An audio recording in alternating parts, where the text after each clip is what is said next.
Bernoulli's lecture 5 equation. ठीक है, short lecture है। लीनियर डिफरेंशियल इक्वेशन हमने देखा लेक्चर 4 में, और equations reducible to linear differential equation हमने देखा लेक्चर 4B में। Okay, Bernoulli's equation. Bernoulli's equation वो इक्वेशंस होती हैं, ठीक है, the equation of type dy upon dx। ठीक है, थ्योरेटिकल आ सकता है और वैसे भी पता होना चाहिए। ठीक है, LDE का एक, अगर हम बोलें सही तरीके से, LDE का एक ये सब केस है, सब केस ऑफ LDE। ठीक है, तो P into y equal to Q into y n, equation 1।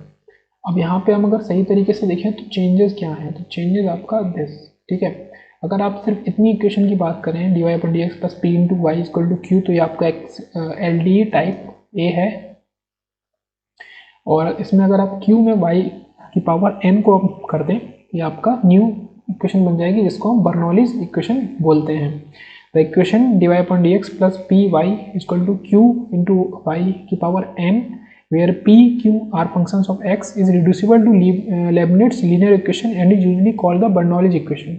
ठीक है, मतलब p और q फंक्शन ऑफ x हैं, और ये हम इसको रिड्यूस कर सकते हैं LDE में। ठीक है, और LDE क्या होता है, लेबनिट्ज लीनियर इक्वेशन। ठीक है, वो उसका अदर नेम था।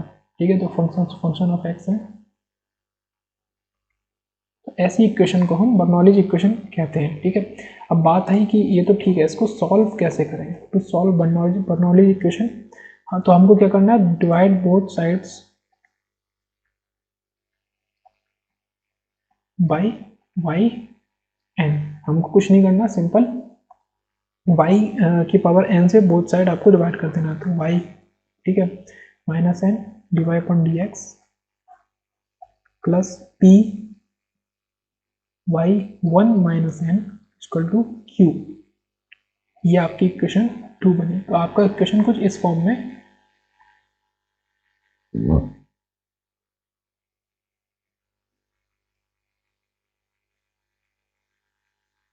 आ गया। ठीक है, इस फॉर्म में कुछ आपकी इक्वेशन आ गई। अब हमको करना है put y 1 minus n equal to z. ठीक है, तो हमको वही तरीका करना है जो हमने टाइप सी और टाइप डी के लिए देखा था। इसको हमको z रख देना है, और उसके बाद तो आपको पता ही है differentiating with respect to,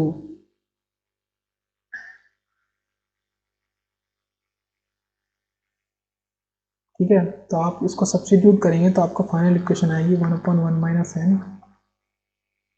d z upon d x plus p into z equal to q. अब आपको पता है कि इसका आपको कोफिशिएंट 1 बनाना है, तो d z upon d x plus p 1 minus n. ठीक है, आप 1 माइनस एन से ओवरऑल मल्टीप्लाई करते हैं अगर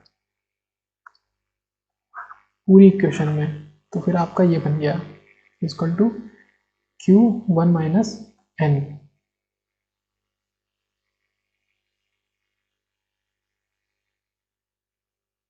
जेड। ठीक है, अब आपका जो P dash n q dash new आएंगे, तो वो आपका P इंटू 1 माइनस एन होगा, n q equal q into 1 minus n. N क्या है, जो आपकी इक्वेशन में शुरू में y की पावर n मौजूद था, तो 1 माइनस एन वहां से आपका मिलेगा। और ये आपका लीनियर इक्वेशन है, लीनियर इन z। तो इसको तो फिर आप सॉल्व कर ही लेंगे। अब हमने टाइप देख लिया, हाउ टू सॉल्व देख लिया। हमने हाउ टू सॉल्व में बेसिक क्या करना था, बोथ साइड को वाई एन से डिवाइड करना था। फिर वही था कि जो p का कोफिशिएंट है पूरे को हमने कुछ अदर वेरिएबल z मान लिया, डिफरेंशिएट किया with respect to x and substitute कर दिया, तो आपका ऐसे हो गया। अब हम जब तक ये चीज़ हमें समझ में नहीं आएगी, जब तक हम एक क्वेश्चन में इसको अप्लाई नहीं कर लेते। ठीक है, तो क्वेश्चन देख लेते हैं, x cube y square plus x y into d x equal to d y. ठीक है, इसका सॉल्यूशन क्या है,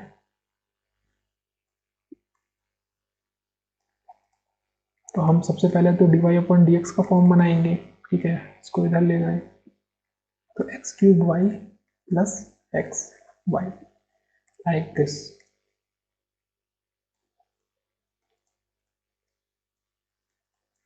dy upon dx minus x y equal to x cube y square. Okay, तो यहाँ पे जो y है और यहाँ पे ये y की n, मतलब अगर कंपेयर करें, ठीक है, अगर कंपेयर करें तो p आपका x है, q आपका x क्यूब है और y n, तो n आपका 2 है। तो हमारा फाइनल 1 माइनस n हमको लाना है, ठीक है, फाइनल 1 माइनस n हमको लेके आना है। तो हम पूरे तरीके से चलेंगे, शॉर्ट नहीं करेंगे, हम डिवाइड करेंगे वाई स्क्वायर से सब कुछ। तो 1 upon y square divide upon d x, और 1 माइनस 2 कितना हो गया, -1। तो हमें पता है कि आखिर में -1 से मल्टीप्लाई होगा, जो हमने सॉल्यूशन देखा था पीछे, ठीक है। वाई स्क्वायर से करेंगे तो ये एक्स बाई वाई हो जाएगा इक्वल टू एक्स क्यूब, ठीक है। अब ये जो हमारा निकल के आया, ठीक है, अगर इसको हम प्लस देखें तो ये हमारा -1 बाई वाई आया, इसको हम z ले लेंगे, put -1 by y equal to z। हमने ये ले लिया तो 1 upon y square d y upon d x equal to d z upon d x, ठीक है, विद रिस्पेक्ट टू एक्स करने पे हमको ये मिला। तो ये जो पूरा टर्म है वो तो लॉजिक होता है, जो ये वाला टर्म होता है वो आपका पूरा रिप्लेस हो जाता है, हमने पीछे से देखा है। तो हमने कर दिया d z upon d x plus x into z equal to x cube. ये हमारा लीनियर डिफरेंशियल इक्वेशन आ गया। अब यहाँ तक हमारा मेन काम था, ठीक है, बर्नौली इक्वेशन को सॉल्व करने का। बाकी तो एल डी बन गया है, हम सॉल्व कर ही सकते हैं। पी आपका एक्स है, क्यू आपका एक्स क्यूब है, तो आपका इंटीग्रेटिंग फैक्टर बना e raise to x d x, तो आपका e raise to x square by 2, integrating factor आपका ये निकल के आया।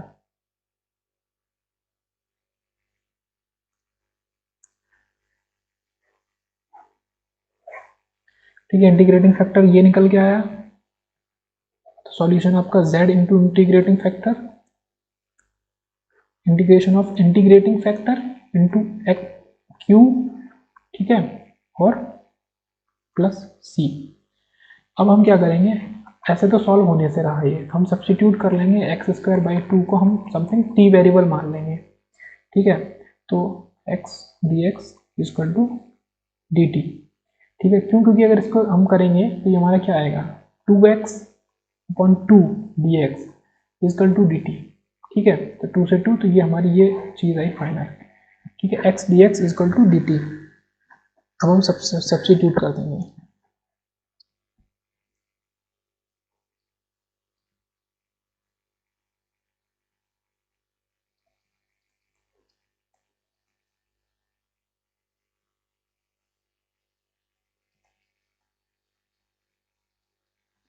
ठीक है,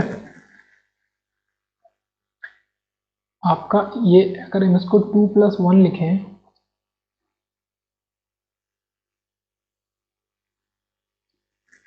ओके,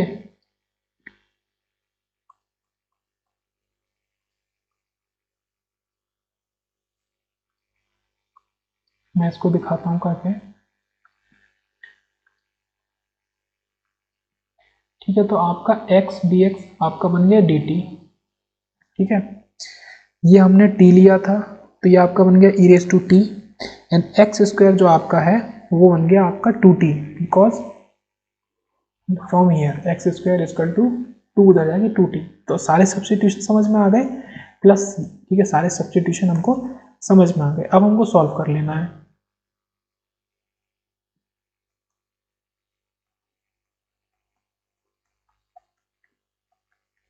इसको इंटीग्रेट कर किया तो ऐसा आया, फिर हमने वापस सब्सटीट्यूट कर दिया x square by two minus 1 plus c Z,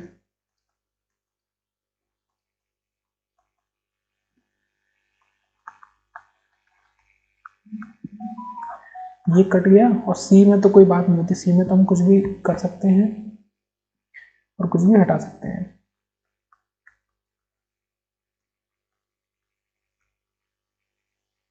ठीक है, सी में हमने उसको मल्टीप्लाई कर दिया, या हमने बोलेंगे होल हमने e⁻² से डिवाइड कर दिया, और z हमारा था 1/y। ठीक है, तो final solution will be 1/y = 2 - x²। ये 2 से मल्टीप्लाई करेंगे तो ये 2 से 2 कट जाएगा, तो 2 - x² minus c into e⁻²/2। ठीक है, ये माइनस साइन इसलिए चेंज हो गया क्योंकि z हमारा -y हमने लिया था, ना कि y। ठीक है, तो z = -1/y, माइनस कर जाएगा तो ये सारे साइन चेंज हो जाएंगे, तो हमारा जो फाइनल सॉल्यूशन होगा वो होगा ये।